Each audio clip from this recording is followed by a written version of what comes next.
장로회 신학대학교가 재학생과 졸업생을 초청해 개교 121주년 기념 감사 예배를 진행했습니다.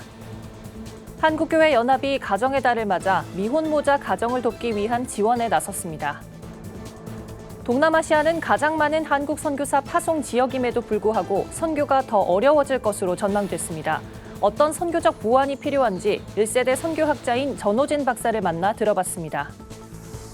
기독교대 한감리회의 제34회 총회 감독회장 선거가 무효라며 윤모 장로가 제기한 선거 무효 소송 항소심이 최종 기각됐습니다. 한국기독교교육계가 다가오는 전국 시도 교육감 선거를 앞두고 한국교회 유권자 운동에 나섰습니다.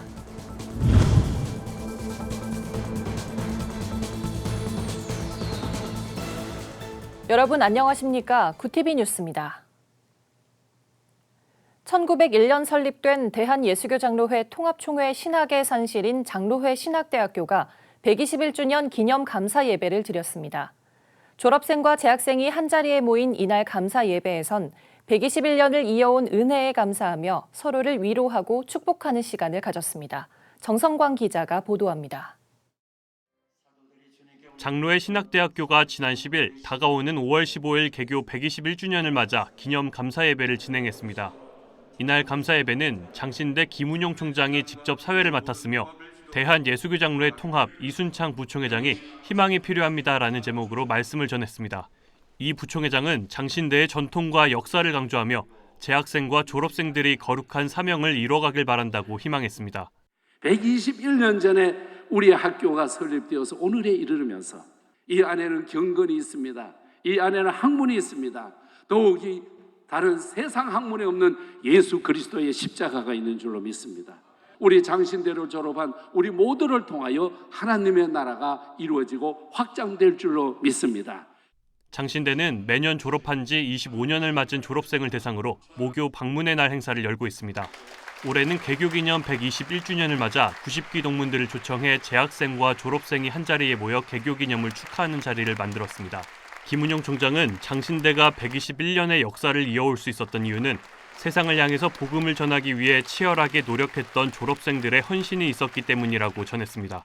울지 않았던 시간이 없었을 것이며 기도의 자리에서 몸부림치지 않았던 순간이 어찌 없었겠습니까? 그러나 가르침을 따라 말씀을 따라서 몸부림치면서 주님의 교회를 세웠고 성도들을 세웠고 맡겨주신 사명을 이루면서 힘차게 달려오신 우리 귀한 동문들 정말 감사합니다. 121주년을 맞은 장신대는 예수 그리스도의 복음 전파와 하나님 나라의 구현을 위해 헌신하고자 하는 교역자 양성에 더욱 매진하겠다는 포부를 밝혔습니다. 구티비 뉴스 정성광입니다. 홀로 아이를 키우는 미혼모자 가정에겐 육아와 생계의 벽이 유난히 높습니다. 특히 코로나19로 일자리가 사라지는 등 돌봄 공백으로 어려움을 호소하는 이들이 많은데요. 한국교회 연합 여성위원회는 가정의 달을 맞아 미혼모자 가정을 돕기 위한 지원에 나섰습니다. 보도에 박재현 기자입니다. 통계청에 따르면 2020년 기준 우리나라 미혼 부모는 2만 6천여 명에 달합니다. 특히 이들 대부분은 일과 양육을 병행하며 경제적, 심리적 어려움을 호소하는 것으로 나타났습니다. 뿐만 아니라 코로나19 장기화는 이들의 어려움을 더욱 가중시켰습니다. 한국교회연합은 어려움을 겪는 미혼모자 가정을 돕기 위한 지원금과 생필품 지원 행사를 마련했습니다. 올해로 8회째인 나눔 행사에서는 미혼모자 공동생활가정 꿈나무에 방문해 자립 지원금과 아기 용품 등을 전달했습니다. 꿈나무에 생활하시는 모든 분들처럼 여러 가지 그 사정으로 혼자 자녀를 기르는 그 미혼모도 계시지만 미혼부도 계십니다. 그들도 우리가 좀 마음에 깊이 생각해 두고 또 미혼부가 바로 한 부모임을 이렇게 우리가 알기를 원합니다. 이번 나눔은 송태섭 대표회장과 김옥자 여성위원장 등의 후원으로 마련됐습니다. 전달된 지원금은 미혼모 자립을 위한 교육 프로그램과 생계 물품 등을 지원하는 데 활용될 예정입니다.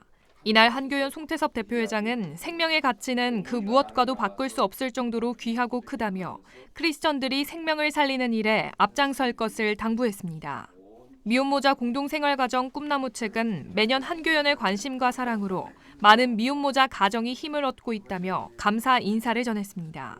해마다 찾아주시지만 이렇게 어려운 시기에도 불구하고 이렇게 찾아주신 것에 너무 진심으로 감사를 드립니다. 아이 때문에 살아갈 이유가 생겼어라고 하는 미혼 엄마들의 마음, 그 소리를 들었을 때 저도 정말 더 마음을 다잡고. 한교연은 매년 5월 가정의 달을 맞아 미혼모 가정의 자립을 돕고 있습니다. 한교연 측은 앞으로도 소외된 이웃들을 찾아 돌보는 일에 앞장설 것이라며 이 시대 하나님이 주신 나눔과 섬김의 등불이 꺼지지 않길 소망한다고 전했습니다. 굿TV 뉴스 박재현입니다. 동남아시아는 한국 선교사 최다 파송국 10위권 내 6개국이 포함될 정도로 선교사 분포가 많은 곳입니다. 하지만 토착 종교와 자국 문화의 영향을 많이 받기 때문에 동남아국 대부분 개신교 인구가 1%도 되지 않는 실정입니다. 우리나라 1세대 선교학자로 후학 양성에 힘써온 전호진 박사는 한국교회는 선교 현실을 직시하고 코로나19를 기점으로 달라져야 한다고 강조했습니다. 자세한 내용 보도합니다. 우리나라 대표적인 1세대 선교학자 전호진 박사는 고려신학대와 아신대 교수, 캄보디아 장로신학교 초대 총장 등을 역임하며 후학을 양성하고 동남아 선교사로도 활약하는 등 1970년대부터 선교학 발전에 기여해온 인물입니다. 80이 넘은 나이에도 태국과 캄보디아를 넘나들며 선교 연구와 신학교 강의에 힘쓰고 있는 전 박사가 2년 6개월여 만에 한국을 찾았습니다. 그는 지난 10일 한 기독학회 세미나에서 태국과 캄보디아, 미얀마, 베트남, 라오스가 속한 인도차이나 반도의 선교 현황을 브리핑했습니다. 이들 지역은 힌두교, 불교 같은 토착 종교와 계급주의 문화가 강해 선교사들의 헌신에도 선교 열매는 적었던 곳입니다. 자국주의와 세속주의, 종교 박해의 영향도 커지면서 선교 환경은 더 열악해졌습니다. 전 박사는 한국교회와 선교사들의 사역 방식에 전환이 필요하다며 현지 교회의 자립과 지도자 양성에 초점을 맞춰야 한다고 강조했습니다. 현지 교회 지도자들이 깨어나서 그야말로 전적으로 하나님께 헌신하는 이런 지도자를 세우고 계속 또 교회를 개척할 수 있는, 봉사할 수 있는 이런 사역자를 훈련시켜야 되는데 신학 신망자가 너무 적어요. 왜? 교회가 약하니까 사역자를 안 하려고 하죠. 전 박사에 따르면 태국, 캄보디아 등지엔 한국교회의 후원으로 지어진 교회 신학교가 수백 곳이 넘지만 코로나19 이후 운영이 어려워 문을 닫는 곳이 속출했습니다. 선교사를 통한 재정 지원 없이는 유지가 되지 않는 데다 이를 지속적으로 이끌 현지 지도자도 부족하기 때문입니다. 전 박사는 현지 교회가 타국의 높은 의존도를 갖게 되면 현지의 자생적인 선교는 기대하기 어렵다고 지적했습니다. 그러니까 집 지어주고 하는 것은 시대가 지나갔어. 인계할 헌신적인 사역자를 우리가 어떻게 개발하느냐. 현지 교회가 이걸 파트너십이라 해. 같이 협력하는 거. 그런 관계를 맺어야 돼. 이제는 단독으로 한다는 건 조금 좀 시대가 지났어. 전 박사는 향후 한국 선교는 개인주의 선교를 지향하고 현지 교회의 자립, 자치, 자력을 돕는 선교로 가야 한다며 이를 위해 선교사의 현지 언어 구사, 현지인 제자 양육, 질 좋은 신학 교육이 필수라고 제언했습니다. 굿TV 뉴스 김민주입니다. 기독교 대한감리회의 제34회 총회 감독회장 선거에 대한 윤모 장로의 선거 무효 소송 항소심이 11일 최종 기각됐습니다. 윤 장로는 이철 감독회장의 후보자 등록 당시 절차적 혼선과 불법 선거운동 등의 이유로 소송을 제기했지만 재판부는 증거가 부족하다며 기각한 것으로 알려졌습니다. 이로써 제34회 총회 감독회장 선거와 관련한 무효 소송은 지모 목사가 원고인 본안 소송만 남겨두고 있습니다. 사학법인 미션 네트워크와 기독교 학교교육연구소가 오는 6월 교육감 선거와 관련해 한국교회 유권자 운동을 진행합니다. 두 기관은 지난 10일 한국기독교회관에서 기자간담회를 열고 2022 교육감 선거 한국교회 유권자 운동 출범식을 가졌습니다. 그러면서 이번 운동의 목표는 기독교 학교 교육 회복 정책의 틀을 마련하는 동시에 한국교회 성도들이 유권자 권리를 제대로 행사하도록 돕는 것이라고 밝혔습니다. 이어 두 기관은 오는 13일 교육감 후보가 확정되면 다양성, 가치관, 행복, 교육 등 분야에서 15개 질문으로 이루어진 평가서를 발송해 답변을 받을 계획입니다. 국제구호개발 NGO 굿피플이 롯데 하이마트와 협력해 베트남 에너지 소외계층 하이즈 엉성반득 초등학교 학생 100여 명에게 태양광 랜턴 100개를 전달했습니다. 베트남 하이즈 엉성은 코로나19와 농촌 지역 불평등 심화로 인해 에너지 취약계층이 가정에서도 비싼 전기 요금 때문에 전등을 켜기 어려운 실정입니다. 굿피플 최경배 회장은 베트남 반득 초등학생들이 안전하게 공부할 수 있는 빛을 전달할 수 있도록 지원해준 롯데 하이마트에 감사하다며 아동들이 걱정 없이 꿈을 향해 달려갈 수 있도록 지속적인 지원을 아끼지 않겠다고 밝혔습니다. 세계성시화운동본부가 신체에 중대한 장애로 지방선거 투표를 못하는 사람들에게 우편으로 투표할 수 있는 거소투표 신고를 할 것을 당부했습니다. 거소투표를 할 수 있는 선거인은 거동이 불편한 사람, 병원이나 요양소에 머무는 사람, 코로나 등 감염병으로 입원 중이거나 자택시설에 격리 중인 사람 등이 해당됩니다. 이들은 14일까지 거소투표를 신고하면 병원이나 자택 등 자신이 머무는 곳에서 우편으로 투표를 할 수 있습니다.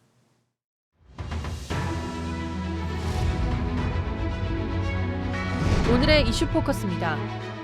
윤석열 대통령이 취임 2일차인 11일 용산 대통령청사에서 첫 수석 비서관 회의를 열고 구두 밑창이 닳도록 국정을 돌봐야 한다고 강조했습니다. 윤 대통령은 경제 이슈와 관련해 물가가 제일 문제라며 각종 지표를 면밀히 챙겨 물가 상승을 억제할 대책을 고민해야 한다고 지적했습니다. 북한의 7차 핵실험 가능성도 제기되는 가운데 윤 대통령은 핵실험 상황이 발생했을 때 안보와 국정에 어떤 영향을 줄지 세밀하게 지켜보고 준비해달라고 참모진에 당부했습니다. 전국 평균 경유 가격이 휘발유 가격을 추월했습니다. 11일 한국석유공사 유가정보서비스 오피넷에 따르면 이날 낮 12시 기준 전국 주유소 경유 평균 판매 가격은 리터당 1,946.65원으로 휘발유 평균 판매 가격 1,945.88원보다 0.77원 더 높았습니다. 국내 경유 가격이 휘발유 가격을 넘어선 건 2008년 6월 이후 약 14년 만입니다. 최근 경유 가격은 세계적인 경유 재고 부족 사태와 우크라이나 사태로 촉발된 석유 제품 수급난의 영향을 받아 급등하는 추세입니다. 소위 벚꽃 피는 순서대로 망한단 말처럼 지방 대학들이 존폐기로에 섰습니다. 한국지방행정연구원은 11일 정책 브리프에서 학령 인구 감소로 지방대의 신입생 미충원 현상이 심각하다고 지적했습니다. 2020년 전국 대학 입학생 수를 보면 입학생 감소폭이 가장 큰 지역은 울산이었고 경남, 전남, 경북, 충남, 전북이 뒤를 이었습니다. 연구원은 지방대의 위기는 지방의 위기와도 연결된다며 지자체와 대학, 지역 기업이 상생 협력 체계를 구축해 위기를 극복해야 한다고 제언했습니다. 공공기관 3곳 중 1곳 이상은 지난 5년간 장애인을 한 명도 채용하지 않은 것으로 나타났습니다. 11일 공공기관 경영정보 공개 시스템인 알리오에 따르면 2017년부터 지난해까지 정규직 신규 채용을 한 공공기관 370곳 중 142곳에서 장애인 채용이 없었습니다. 지난 5년 동안 장애인을 단 1명 뽑은 공공기관은 58곳에 불과했고 10명 이상을 채용한 공공기관은 65곳으로 17.6%에 그쳤습니다. 이슈 포커스였습니다.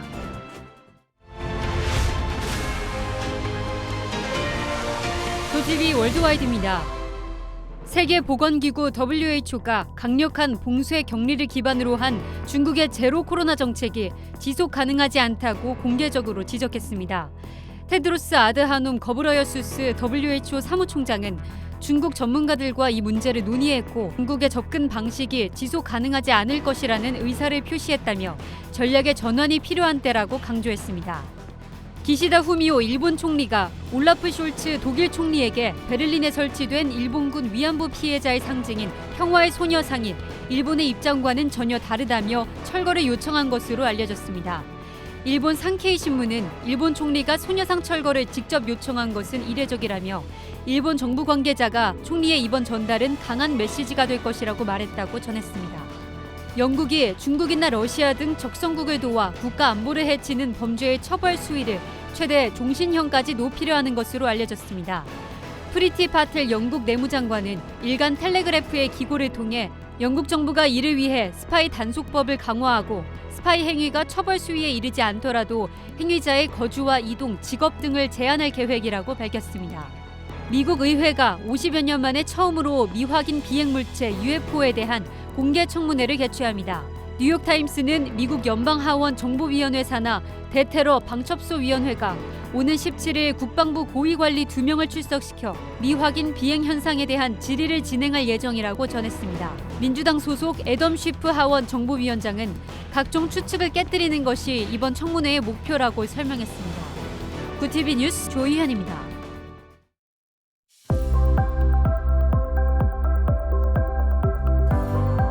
내일은 전국에 구름이 많거나 흐린 날씨를 보이겠습니다. 서울을 포함한 서쪽 지역을 중심으론 고온 현상이 나타나겠습니다. 아침 저녁으로는 선선하지만 한낮에는 덥게 느껴질 만큼 기온이 올라 일교차가 크겠으니 면역력 관리에 신경 쓰시면 좋겠습니다. 이어서 전국 날씨입니다. 내일 한낮 최고 기온은 서울 28도, 강릉 19도, 대전 27도가 예상됩니다. 남부지방은 광주 28도, 부산과 제주는 22도를 보이겠습니다. 날씨였습니다.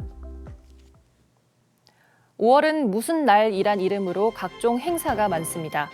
가족뿐만 아니라 선생님, 부부, 성년이 된 사람까지 축하와 감사를 표현할 수 있는 기회가 잦은데요. 나와 가까운 사람부터 시작해 미혼모나 독거노인, 노숙인과 같이 소외받는 주변의 이웃들까지 함께 돌아본다면 좀 더 따뜻한 가정의 달이 될 것 같습니다. 이상으로 뉴스를 마칩니다. 함께해 주신 여러분 고맙습니다.